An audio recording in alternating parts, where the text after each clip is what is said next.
So, nung na-receive mo yung tawag na yun na ang doktor na talaga ang nag-confirm na wala na siya, ano yung ah, nasa isip mo ba na yung pinaka-ano mo ba na Ayun, meron bang ang naisip ko noon nung unong pagka-receive mo paano ng na kami, oh, kasi yung mga anak namin nag-aaral pa lahat college.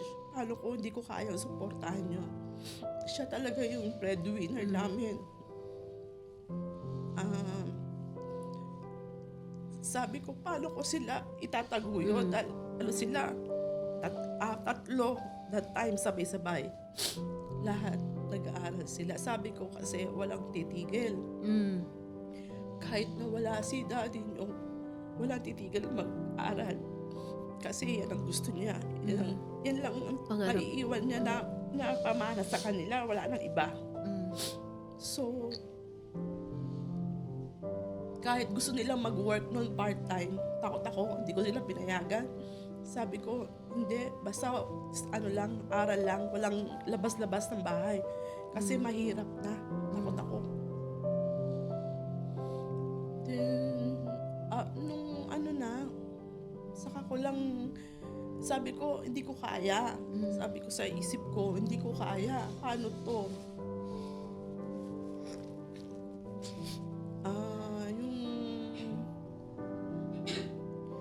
Yung mahirap, nasa isip ko kasi paano ko sila bubuhayin. Tapos yung mga naiwan dito, yung mga responsibilidad niya dito rin sa flat, paano ko papatakbuhin, ako lang mag-isa. Hindi ko kayang pondohan yung lahat dahil mahirap dahil ako lang So, sabi ko, paano nang gagawin ko? Kasi noon talagang gulong-gulo yung isip ko, hindi ko alam kung anong gagawin ko. Kahit makipag-usap sa family ko, hindi ko magawa. Ayoko umarap sa mga tao.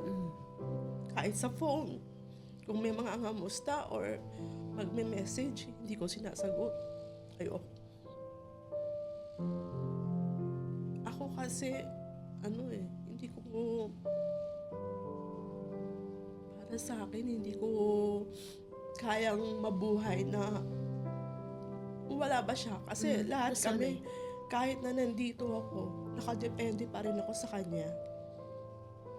Lahat ng responsibilidad sa bahay, sa lahat, basta lahat siya lahat na nag-iintindi. Walang iba. Ako, may trabaho ako, pero sarili ko lang. Wala siyang kinukuha doon. Akin lang yun. Kung anong gastusin ko, bahala ako. Pero yung sa family, sa kanya lahat.